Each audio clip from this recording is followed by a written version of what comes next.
up, and I think a combination of both of those, if we see that trend continuing, then there's no reason why the equity rally can't continue.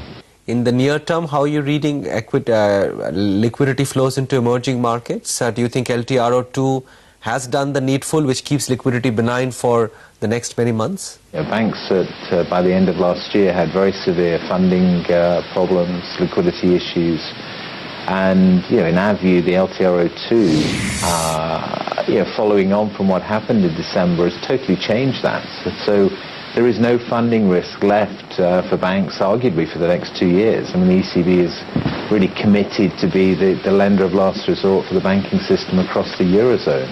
As such, then, I don't think it's just acted in a muted way. It's been very, very profound. But where you've really seen the full effects has really been more in credit markets and equity markets, I would say, up to this point. What about liquidity now from the US? Should you be ruling out possibility of QE3, or should one not shut the window completely on that yet?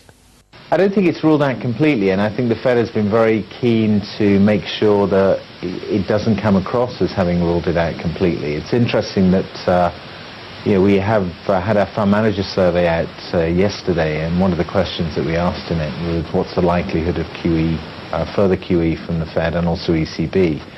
And there's no doubt that more investors are now thinking, well, perhaps it's not going to be required.